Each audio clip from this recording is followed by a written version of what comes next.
Raríssimas, raríssimos e raríssimes, boa tarde, René de Paula Júnior falando aqui no Radinho de Pilha, 27 de novembro de 2025, e no começo era o verbo. Eu nunca entendi muito bem essa história do verbo que pairava sobre as águas, alguém por favor me explique, mas acho que esse é um bom fio condutor para o episódio de hoje, e antes de mais nada, um pequeno disclaimer, hoje eu e a minha mulher, nós vamos dar uma pequena escapulida e vamos ficar uma semana longe daqui. Isso quer dizer que muito provavelmente ficaremos por uma semana sem Radinho Novo no ar, mas se bem que vocês me conhecem, né, no começo era o verbo, falar meu nome do meio, né, muito provavelmente eu vou me sentir compelido a compartilhar alguma reflexão completamente destrambelhada, né, gravada em circunstâncias provavelmente muito pouco propícias. Então não é impossível que eu cometa um episódio novo do Radinho, né, durante esses próximos dias. Mas, de qualquer maneira, vamos ficar, semana que vem, sexta-feira, a gente está de volta. Mas por que essa minha fixação com essa história do verbo? Porque acho que várias histórias que eu consegui, de alguma maneira, conectar hoje, passam mais ou menos por aí. A primeira é isso que eu gosto de ciência, né? Quando alguém propõe um novo paradigma, quando alguém questiona alguma coisa que, em princípio, já estava bastante consolidada. Eu não fiz linguística, eu não fiz semiótica, mas parece que havia uma teoria aí da linguagem, Hackett, algum nome assim, já esqueci, mas eu vou dar o link para vocês, o link está sempre aqui na descrição, em que tentava entender a linguagem basicamente como palavras, como língua, não é? E todo o resto decorria dessa conexão entre linguagem e a palavra escrita ou falada. Pois bem, o que novos pesquisadores estão propondo é que essa definição talvez ela seja um pouco restritiva demais, porque a linguagem não se restringe a palavras. Existe linguagem corporal, quando você está se comunicando em libras, quando animais se tocam ou animais cantam. Veja bem, não é exatamente uma coisa oral, não é necessariamente uma coisa verbal.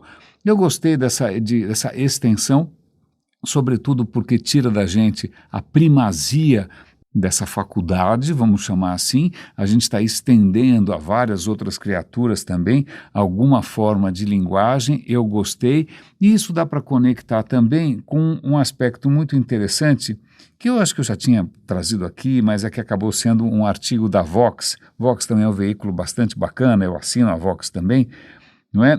Que é o que talvez fosse um calcanhar de Aquiles, um pecado original desses chats GPTs da vida, Gemini, fala aí, Claude, né?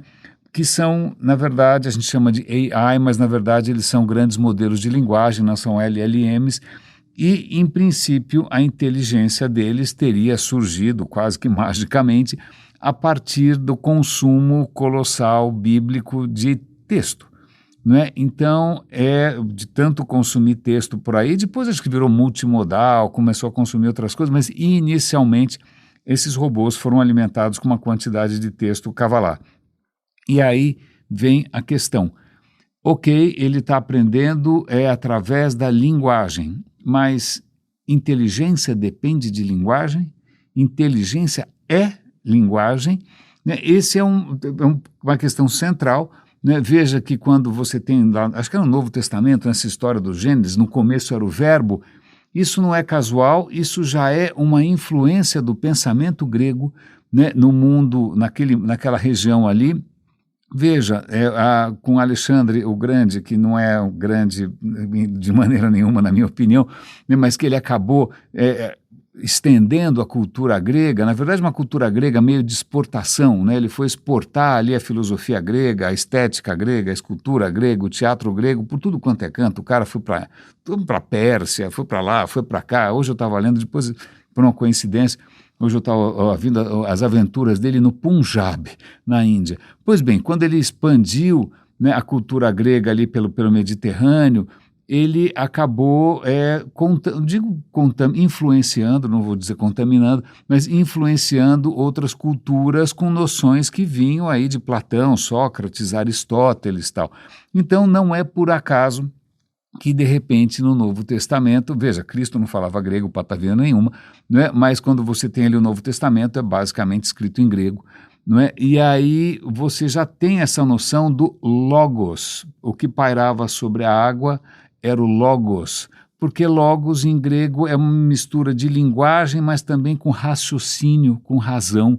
Quando você fala de lógica, é a sua razão, é o seu raciocínio e está muito fortemente associada a palavras.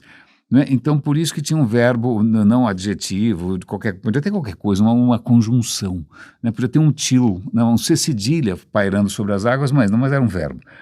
Pois bem, então a noção de linguagem associada à inteligência, ela é bastante antiga, né? Ela é bastante clássica, por assim dizer, mas a questão é, será que a linguagem se confunde com a inteligência precisa de linguagem, será que sem linguagem você tem inteligência?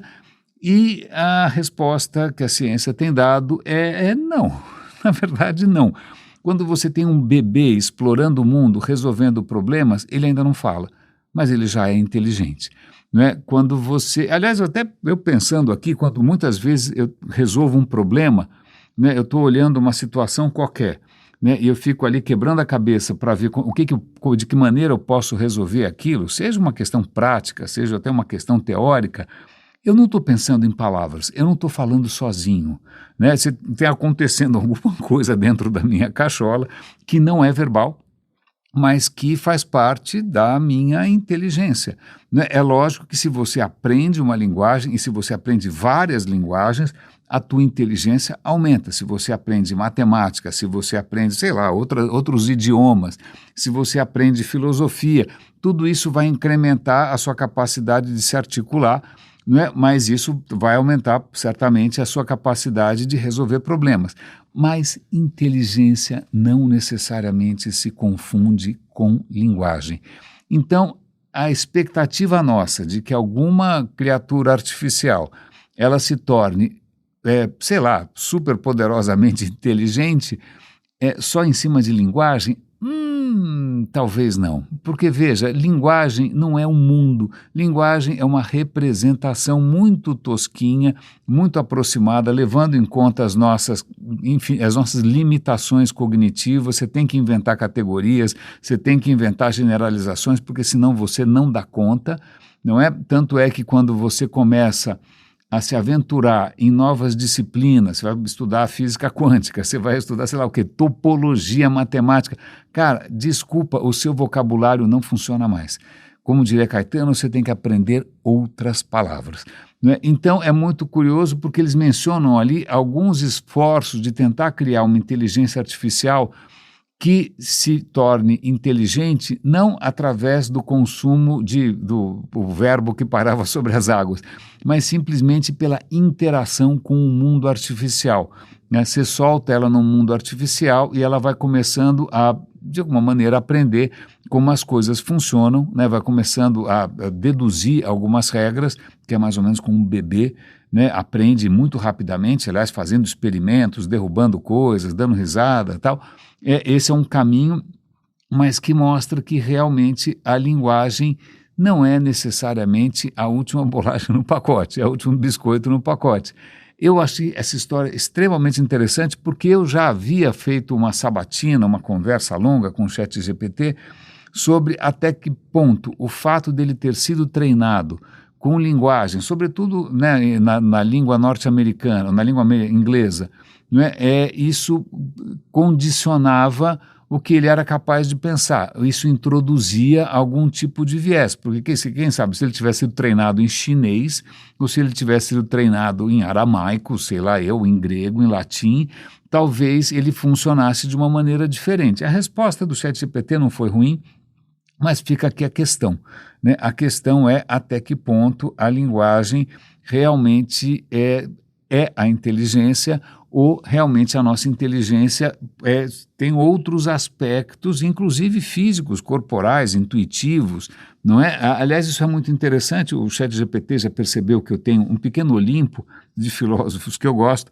né? E um filósofo escocês chamado David Hume, que é maravilhoso, leia, você encontrar do Hume, ele escreve muito bem, não é? Ele já dizia que, cara, esquece essa história de razão, a razão não é soberana, a razão não é toda poderosa, a razão está atrelada às emoções. São as emoções que levam você pelo focinho, né? São as emoções que levam a gente de lá para cá. Se você não achar um problema bonito, se você não achar alguma coisa poética, você não vai conseguir pensar a respeito.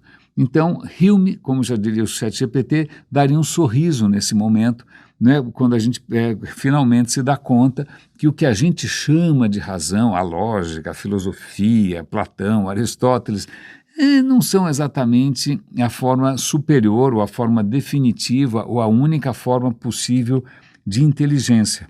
E já que eu estou falando aqui de emoções e de palavras e de filosofia e também de conversas com o ChatGPT, eu tinha tido uma conversa bastante longa que eu compartilhei com vocês, acho que eu estava tentando entender um pensador qualquer, e aí sem mais nem menos o ChatGPT lembrou que eu gosto de Deleuze, e em suma, e naquela conversa toda surgiram várias teorias bastante românticas, né, sobre como que os humanos podem se organizar, né? De repente, a forma como a gente se organiza debaixo de algum tipo de Estado, de alguma organização centralizada, algum poder, né, monopolizado, né, ela pode não ser a melhor solução possível, ela pode ser empobrecedora, isso pode ser um tipo de opressão, de exploração. Então, vários pensadores, eu citei aqui James Scott, citei, como é que chama outro cara? Eu já esqueci um pouco, eu esqueci completamente. Não, Pierre Clastre, perdão, da Sociedade contra o Estado, né? Você lê Pierre Clastre, Sociedade contra o Estado, quando ele menciona povos originais brasileiros que teriam desenvolvido maneiras muito criativas, né, de você evitar que o poder fique concentrado na mão de alguém, né? Então, você não ter um poder centralizado não é falta, não é defeito, é simplesmente um exercício contínuo para que nenhum maluco queira sentar no trono, não é? Mas aí ele vai botar Deleuze na parada, vai colocar outros filósofos, mas eu deixei passar um dia ou outro. Aí eu voltei para a mesma discussão e falei, meu caro, sabe uma coisa que me intriga aqui? Que muitas dessas belas palavras, né, são super inspiradoras, tal, e fazem com que você sonhe em ser, de repente, uma pessoa melhor.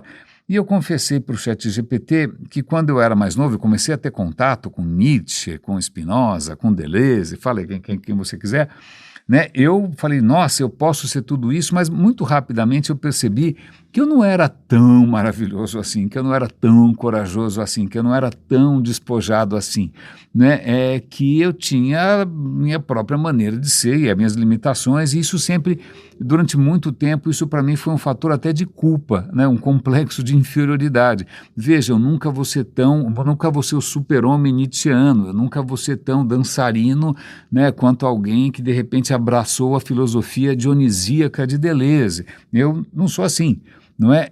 Mas conversando com o ChatGPT, falei, olha, mas hoje eu percebo que muitas dessas ideias, dessas inspirações, né, que esses caras trazem com a sua obra, elas parecem esquecer que, na verdade, os seres humanos não são infinitamente plásticos. Eles não são eles não podem ser, nem tudo é possível, né? Eles não podem ser tudo o que eles quiserem, que a gente não nasce em branco, que não é que de dia para a noite você resolve viver uma vida dionisíaca e você vai conseguir, vai dar tudo certo, né? Por várias questões que, de novo, a ciência comprova, e não é assim, qual ciência? Várias, pode ser a neurociência, pode ser a psicologia evolutiva, pode ser a etologia, estudando o comportamento dos animais. Acontece que as nossas faculdades, né, inclusive os nossos valores, a maneira como a nossa cognição funciona ou deixa de funcionar, tudo isso foi um processo evolutivo, porque a gente tem limitações. O teu cérebro não tem uma potência infinita, ele não tem uma capacidade infinita, né, ele não tem uma velocidade infinita. Então, você está vivendo num grupo surgem questões, em quem que eu posso confiar, em quem que eu não posso, como é que eu convenço alguém. Aliás, um parêntese aqui, já que a gente estava falando de linguagem, em vários desses textos que eu vou recomendar para vocês, vem essa noção de que a linguagem talvez não passe de uma ferramenta de convencimento. Né? Você faz alguma coisa e depois você inventa uma narrativa para convencer a si mesmo que você que fez e que aquilo era uma ideia maravilhosa. Ou então você vai tentar explicar para alguém uma besteira que você fez sem pensar. Né? Ou então você vai tentar convencer alguém a fazer uma besteira junto com você.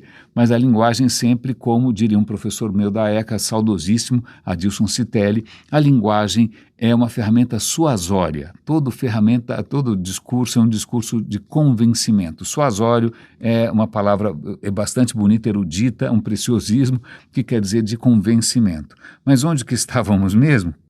Ok, nas limitações humanas.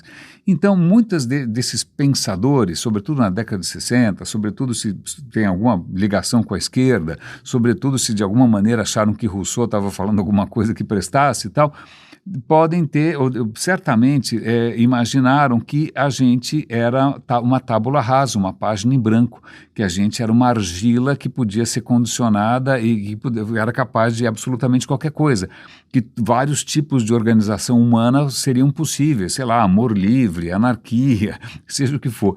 Não é? Quando, de repente, na prática, né, quando a gente vai tentar se aventurar por essas alternativas, a gente percebe que, inevitavelmente, você esbarra nas limitações da natureza humana. E maravilhas da natureza humana também. A gente tem faculdades extraordinárias, mas não são infinitas, elas não são infinitamente plásticas. Então, é muito bonito você falar de novos modos de existência, novas maneiras de convívio, etc. e tal, mas a questão é de quem que você está falando, de que espécie. Se é da nossa, lamento informar, mas nem tudo é possível. Várias coisas são possíveis, a gente já inventou 500 mil maneiras de existir como ser humano, cada cultura por aí pelo mundo é uma resposta a isso, né? Cada narrativa cosmogônica, cada sistema de valores é justamente uma tentativa, uma aposta num novo modo de ser ou numa outra maneira de ver o mundo. Então, sim, é possível inúmeras maneiras, mas inúmeras não querem dizer infinitas. E nem todas dão tão certo assim por muito tempo. Então, isso para mim é um certo alívio. Eu confesso para vocês que agora eu faço um pouco mais as pazes com a minha própria condição, né? Não vou ficar aqui me sentindo que eu sou menos do que eu deveria ter sido, né? Que eu poderia ter sido, sei lá, um super-herói do desapego, um super-herói da criatividade e da aventura e da coragem. Veja, desculpa, o próprio Nietzsche com essa história de super-homem, imaginar que você vai superar. Desculpa, a ideia é muito bonita, mas a matéria-prima tem lá, a matéria-prima que somos nós, as nossas emoções, né? Nós não somos exatamente um pendrive em branco, né? Nós já temos ali um sistema operacional que não está escrito em pedra, claro, a gente tem inúmeras culturas, durante algum tempo é possível progredir, agora a gente está regredindo, mas veja, até mesmo as coisas que estão acontecendo à nossa volta, que parecem uma tremenda regressão em termos de tudo, em termos de generosidade, regressão em termos de empatia, regressão em termos de conhecimento, regressão em termos de ambição, né? Parece que a gente está voltando para um estágio muito inferior, não é? Isso, na verdade, demonstra que não somos tão plásticos assim, tão maleáveis assim, não somos a matéria-prima da qual os sonhos são feitos. Né? E agora eu até, pensando bem, acho que eu fiz bem em várias ocasiões da minha carreira, de falar e propor conteúdos por aí e tal, lembrar sempre que a parte mais difícil nunca é o software, nunca é o hardware, é sempre o peopleware, né? São as pessoas, porque pessoas, ninguém ensina a gente a entender pessoas, sobretudo se você fez exatas. Se você fez exatas, eles vão ensinar para você as leis de Maxwell, vão ensinar para você o teorema de Vereshchagin, sei lá o que eles vão ensinar para você, como os fluidos funcionam no escoamento laminar, mas ninguém vai te explicar como o teu chefe funciona, tua mulher funciona, tua filha funciona. Não. Né? E aí você vai ficar para sempre, né, esperneando, porque as pessoas são completamente irracionais, elas deveriam ser completamente racionais, como você, que é um bom engenheiro, um bom programador, que obviamente é o pináculo da aventura humana nessa terra, hashtag só que não, né? Infelizmente muita gente confunde a capacidade de resolver alguns tipos de problema muito específicos, aliás, muito mais simples, com a capacidade de dar pitaco em absolutamente qualquer coisa, né? Então, a arrogância de muitas categorias profissionais vem dessa ilusão, desse viés cognitivo, em que você acha que só porque você consegue resolver um cálculo tensorial, você deveria ser presidente da República, né? Se bem que os últimos candidatos não conseguem resolver nem a regra de 3. Não, talvez porcentagem parece que os caras são bastante bons. É engraçado, eu pensei agora nessa história de cabeção, isso me fez lembrar dos grandes cabeções da Ilha de Páscoa, aqueles moais, aquelas esculturas que são fascinantes. Quando eu era adolescente eu ficava fascinado, naquela época todo mundo acreditava que tinha alguma coisa alienígena envolvida, não tem porcaria nenhuma. Mas eu vou mudar um pouco de pato para ganso, para compartilhar com vocês uma história que eu achei extremamente interessante. Eu nunca fui para a Ilha de Páscoa. Não sei, deve valer a pena, né? Eu tenho um pouco de preguiça, não é? Mas, de qualquer maneira, a Ilha de Páscoa, a civilização ali, que floresceu durante algum tempo, e depois, quando os europeus chegaram, os caras não estavam muito bem das pernas, ela sempre é usada como um exemplo do esgotamento dos recursos naturais, ou do uso abusivo, né, ou exploratório da natureza. Então, veja, eles derrubaram todas as árvores, portanto, ficou uma ilha estéril e a casa caiu. Na verdade, a história é mais interessante, é bastante interessante, e ela perdão, limpando um pouco a garganta aqui, ela envolve um visitante que talvez tenha sido um penetra, talvez tenha sido um visitante, um imigrante ilegal, por assim dizer, ou talvez tenha vindo junto com os caras de propósito, porque, veja, aquelas ilhas foram povoadas por gente que veio da Polinésia, Micronésia, sei lá, os caras eram super engenhosos, conseguiram atravessar um oceano inteiro, né, e chegaram ali e não chegaram de mão abanando, trouxeram coisas, trouxeram sementes, trouxeram maneiras de você reproduzir o seu modus vivendi, o seu modo de viver, a sua agricultura, né? Então eles trouxeram várias coisas para plantar naquela ilha. Aquela ilha, quando eles chegaram, devia estar coberta de um tipo específico de palmeiras, né? É uma palmeira que tem um fruto que parece ser bastante interessante, sobretudo para um pequeno roedor que vai entrar aqui na história. A ilha estava coberta dessas palmeiras, mas os caras não estavam nem aí para as palmeiras porque eles queriam plantar o que eles sempre plantavam. Então, muitas palmeiras eles derrubaram para fazer um campo, deram uma desmatada suave ali, mas não foi isso que botou tudo a perder. Acontece que eles trouxeram, além, né, de trazer as suas pertences, eles trouxeram também o rato da Polinésia, que eu felizmente não sei como é, não me mostrem, estou muito feliz com a minha ignorância, mas ninguém sabe se o rato da Polinésia ele veio de Penetra, né, ele foi ali escondido em algum lugar, ou se os caras trouxeram esses ratos porque eles comiam os ratos. Talvez pudesse ser também uma fonte de proteína, sei lá. Mas o que acontece é que assim que os ratos chegaram na Ilha de Páscoa, olharam aquelas palmeiras e falaram, meu Deus do céu, é o paraíso. Nossa, meu Deus do céu, isso daqui é sensacional, porque eles adoravam aqueles frutinhos, aquelas, sei lá o que, castanhas, não sei o que essa palmeira faz, né? E não tinha nenhum predador. Então não preciso dizer que essa espécie que produz ninhada após ninhada várias vezes por ano, ela se reproduziu loucamente e pôs simplesmente abaixo qualquer esperança dessas palmeiras conseguirem renascer nova. Quando os europeus chegaram já não tinha mais quase palmeira nenhuma. E, de novo, não era culpa do desmatamento descuidado do pessoal Rapa Nui. Não. Foi simplesmente uma espécie invasora. Se bem que convenhamos aqui, nós somos uma espécie invasora. Eu vi esses dias um mapa muito interessante no Instagram, que mostrava como que a América era dividida antes da chegada dos imigrantes ilegais. E estava lá o povo Cherokee, o povo Apache, porque é verdade, esses caras chegaram primeiro, né? Os europeus são efetivamente imigrantes ilegais, mas que vieram com o verbo, com os contratos, né? Vieram com os reis, vieram com as ordens e, você não tem contrato, você não tem nem escrita, credo cruz, então é tudo nosso. Né? Mas dessa vez quem pôs tudo a perder foi o rato da Polinésia e não sobrou mais absolutamente nada. É bom esclarecer porque, né, a gente tinha uma impressão um pouco equivocada de que aquilo tinha sido um desequilíbrio ambiental provocado pela cegueira humana. Não, mas na verdade o que aconteceu, e não é a primeira vez que a gente faz isso, a gente introduz todo o tempo, os europeus introduziram aqui uma série de micróbios completamente estranhos que mataram, dizimaram 90% dos povos originais. Todos morreram de tudo que você pode imaginar, varíola, sarampo, gripe, vai falando, não é? Ou então na Austrália os caras levaram coelho, o coelho reproduziu que nem um louco. Né? A mesma coisa aconteceu na Ilha de Páscoa e ficaram aquelas caras gigantescas olhando para o nada, porque realmente a ilha ficou praticamente deserta. Isso é só uma curiosidade, né? Eu queria compartilhar essa história com vocês, mas eu achei interessante essa nossa incrível capacidade de fazer estrago sem perceber, né? Que em inglês se chama unintended consequences, o cara dá desculpa, não, eu não sabia que isso podia acontecer, foi uma consequência que eu não podia prever. Desculpa, hoje em dia é muito difícil a gente alegar que, veja, eu não sabia que isso acontecia, eu não sabia que o clima ia mudar, eu não sabia que a água ia faltar, eu não sabia que a Amazônia... Não, a gente avisou, a gente não cansou de avisar, né? Mas mesmo assim, falando de novo em limitação, né?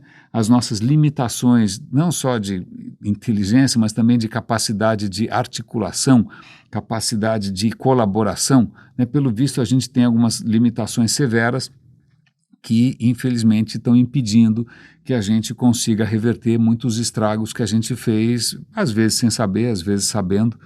E daqui a 24 horas eu serei uma espécie invasora numa nova ilha, né? Prometo voltar de lá um pouco mais corado, quem sabe a gente consegue fazer uma transmissão lá à luz do sol e à brisa das palmeiras e as palmeiras, mas raríssimos e raríssimas, por enquanto, um grande abraço, cuidem-se por favor e até a volta.